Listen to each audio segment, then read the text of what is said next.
and welcome back to Take a Number. I'm Right Speaker. And this is Left Speaker. And we're back with our special guest, Mey Lynn. Hi, everyone. Thank you so much for coming. Actually, before we jump in, hit that like, subscribe, and that notification bell so you can get all the notifications about our newest episodes. Last time we talked about your background and a little bit about cosplay and fashion and how you got started in this kind of industry. But we want to touch on something because you said Cusco is Peruvian and so are you. And so how did that translate with your culture being blended with the American culture that you were growing up with? Interesting. So let's see here. Yes, so right. My family is Peruvian. I was born in Brazil, and we came over here. We immigrated over here. And that's an interesting story. It is quite the melting pot. We don't have to go into that, but that is definitely an interesting conversation. I'm just learning so much about you. No, I mean, I am a very complex, cultural person. So you guys immigrated over here. So yes. How was that if you don't mind me asking, how Sure. old were you when you came? Right, I was 3 years old. Okay, so it wasn't much of a culture shock for you. Shock. I'm sure for your parents it was major culture shock. Major, and for my brother who was 12, wow. Major on him too. So for me, right, I grew up feeling pretty much American, I would say. But what's funny is that we're also in Miami, so Miami is a huge melting pot of Hispanics, Latinos, and so already because of that, I fit in that way. You know, I met other Peruvians, but the thing is, I don't look like that. You know, most people think I'm Asian because, which I am. I am Chinese, but I would say the Hispanic. But your culture is Peruvian. Yes, that exactly. Is, and I don't think a lot of people understand this. When you're a mixed person yes. and you have the background of, and just disclosing this, people you don't look what you're supposed to be. Absolutely. And then you have a lot of people who do a surprise Pikachu face when you're like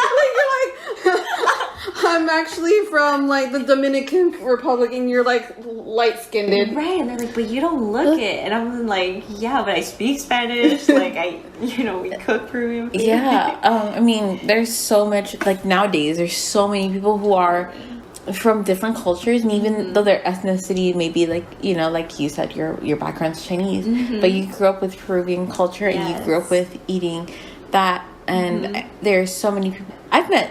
Chinese Jamaicans, yes, like you said, so many Chinese Jamaicans. I like Chinese Jamaicans. I've met Indian, Peruvian people. There's a melting pot, like she said, because we're also from Miami.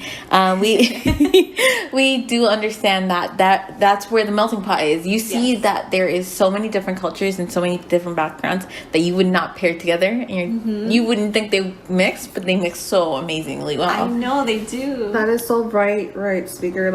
I've seen TikToks and a trend for a little while that had couples who were interracial who would say oh, of course we're a interracial couple because blah blah blah. They would go an example oh, I like my rice on the side and he likes it on top or something like that. Oh yeah. And so it was for a while you see a trend because before usually it would be the same. You would stay within your culture. You would stay within what you knew.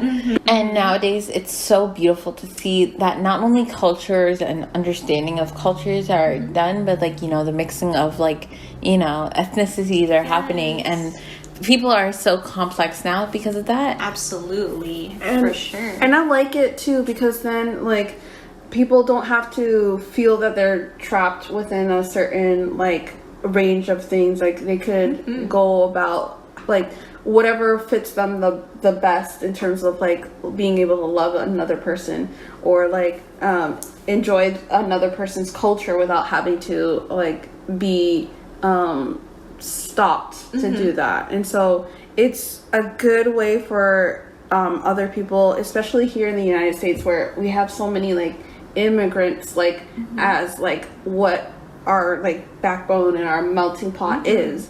So it's really good to like see that we can be able to like live in harmony like that. Yes, So. I love that.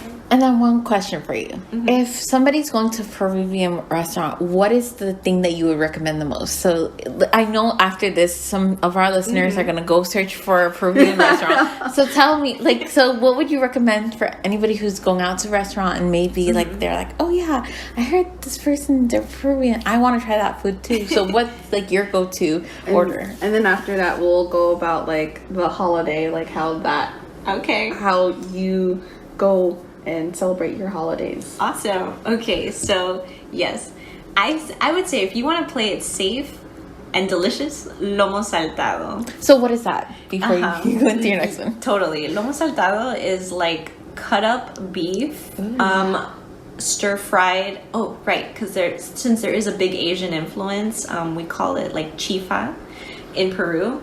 And so it's, I think, cooked with like soy sauce too, and it's like onions and tomatoes and things like that. And on the side, you have like these like thick, delicious fries. Ooh. Yeah. So that is like a good standard.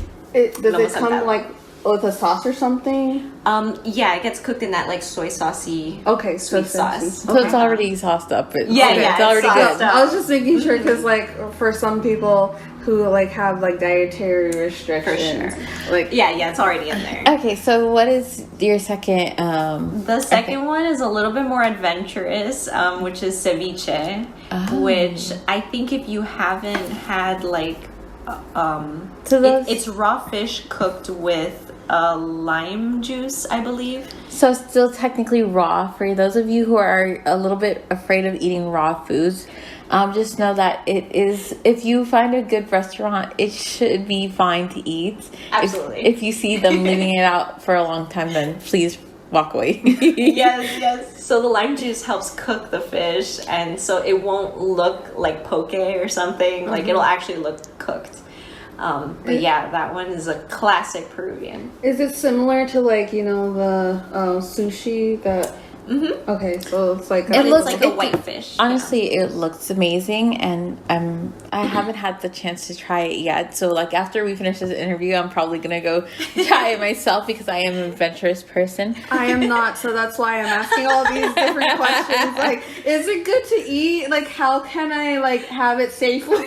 So as we could see, left speaker would choose the first recommendation. Right would take the. I literally second. was like, oh, that sounds really good. That's what I'm gonna probably eat. Is the first choice.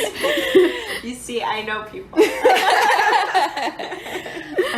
So for the holidays, what like in your household is there any like we know in other cultures, especially South American culture, it is Christmas in every country looks different. Is there any traditions that are a little bit different to what Americans would do during Christmas time? I would say for Peruvians, there's nothing like Peruvian specific. Like I can't think of everyone in Peru doing something the same, but there are like so many Catholics there. So definitely going to church, either on the 25th, but my family loves to do it like at midnight. Like as the clock turns 12 and you're falling asleep, but you're also like, yeah, baby Jesus, like I don't know. I know some cultures they do this thing called like a posada. Pasada. Yeah, posada. And so like some cultures like it's like basically leading up to Christmas is they do like a little the posada. Basically, what the posada is, it's like this. It's a Christmas kind of tradition for some places where it imitates like the Jesus' mother, which is Mary and Joseph, when they go to an inn and they're trying to see like where they can stay for the night. And so it's like you have the people who are outside who are like singing the part of Mary and Joseph, and you have the people inside who are also singing the part of the innkeeper, and you have them saying like, oh hey, like please let us in and stuff like that, and the innkeeper is like, no, I have too much, and so like it's like a ballot, and then at the end that's when like it's basically like I think they get let in, but it's like for the, you know, we're not too sure about it because we haven't actually been a part of it. Yeah, so. But I heard about it. And if anybody in the comment section can let us know and like exactly what happens, because I know it's different for everybody. Like sometimes they get like rejected and then they like say, oh, we're gonna go into like this little manger. Some people let them in and like like afterwards is a little party afterwards, but it's like it's so interesting. Yeah, it is. Very interesting.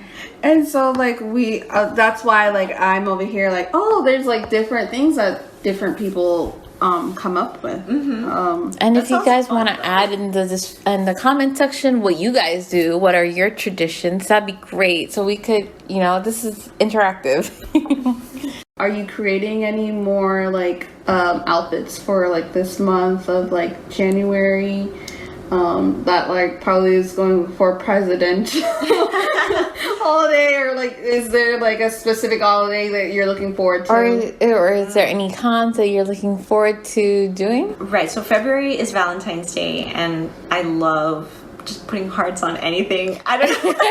No, you can have a lot of fun with it. There's nothing wrong with that. I think that doing that, it just adds to fun of it, Yeah, like a heart top, or I don't know, a lot of pink, a lot of reds. Like I love it. Yeah. So usually in January I might start thinking about if I want to make something for that, because there's a lot of like Galentine's days, and girls do a lot of brunch stuff, so I always love a themed outfit. But there's also MegaCon in January in Orlando.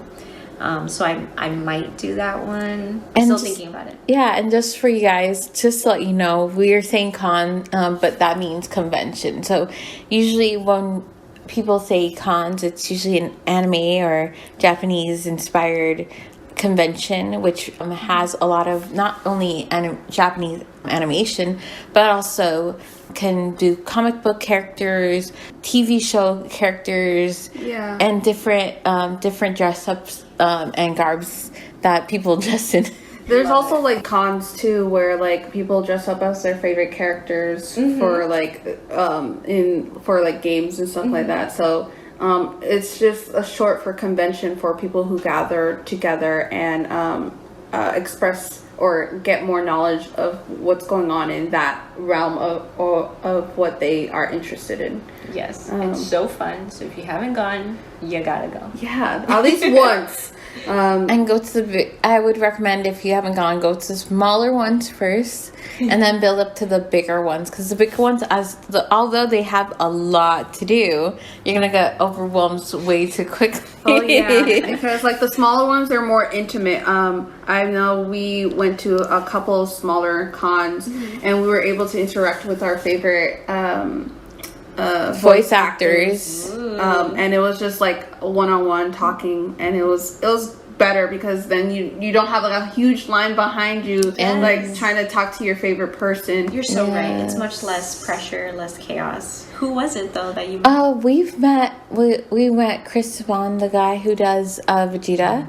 Ooh, and me, and we're all anime geeks in this in this room. So we got to talk to those voice actors and get a little bit more insight into how they got into the character, how they, Yeah, and it was so good because then we were able to just talk with them and like get a little insight of like who they are, because like when you're like a voice actor or something, you don't talk to people that much because people don't like get to see who you are as a person. Well, I think that in a bigger con, especially, you pay, you maybe get your picture, you get your thing signed, and you're out. Yes, you gotta make it quick. Yes, but when you're in like a smaller convention, you may have a little bit more time because there's less people, and you can talk with your favorite. If you're going into that field, it's also a great time to like ask questions, get insights.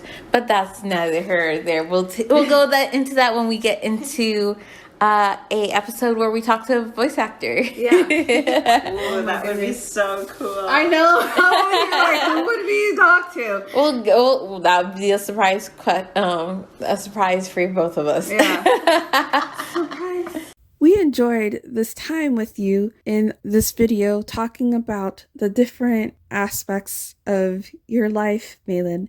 Thank you so much for joining us. And to our audience, thank you so much for being here. And we would like you to, if you haven't, like, subscribe, and hit that notification bell. We hope to see you soon in the next episode. And we would like you to Take a number with Mey Lynn.